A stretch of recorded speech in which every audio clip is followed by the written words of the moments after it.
Émilie, mariée au premier regard, adepte de la chirurgie esthétique? Elle lève le voile sur le sujet. La candidate de Mariée au premier regard 2022 n'a aucun secret pour sa communauté. Le 12 avril, Émilie a pris le temps de répondre aux personnes qui se demandaient si elle avait déjà eu recours à la chirurgie esthétique.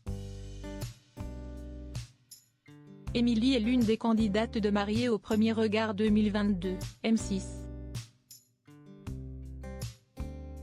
La belle brune de 36 ans a marqué les téléspectateurs avec son histoire personnelle douloureuse.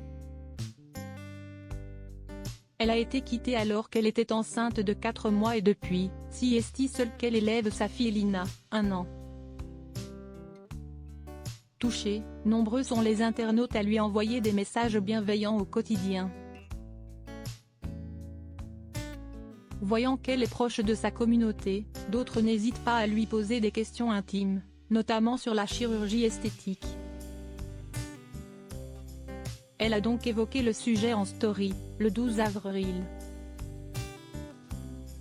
Certains internautes ont en effet eu l'impression qu'Émilie était déjà passée sur le billard afin de modifier certaines parties de son corps.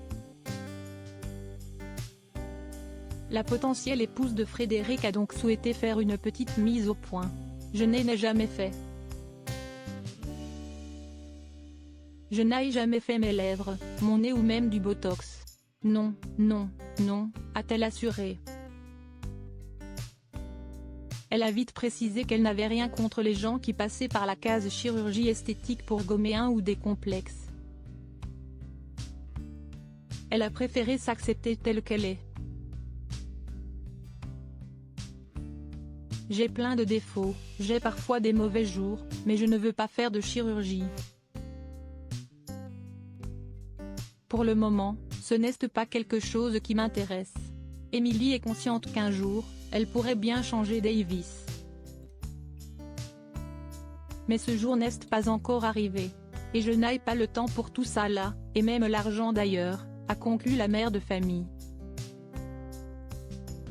Elle a ensuite promis à sa communauté de présenter sa routine beauté, car elle a reçu de nombreuses questions à ce propos.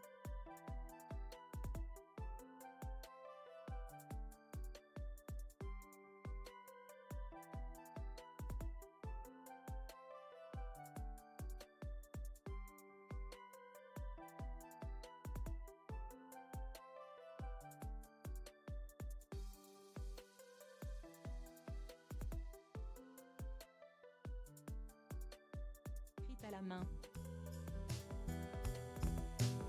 Je l'ai relu et il s'excusait d'avoir eu peur d'être papa, mais que Lina et moi il nous aimait, qu'on était son sang, qu'on était sa vie. Bref, un ramassis de conneries puisqu'il s'est barré et qu'on n'a plus jamais eu de nouvelles, avait-elle tout d'abord expliqué. Elle a ensuite demandé à ses abonnés si à sa place, ils l'auraient gardé ou déchiré. Je me suis dit que ce serait peut-être bien de garder cette lettre parce qu'elle est écrite à la main et dedans, il dit qu'il veut Lina.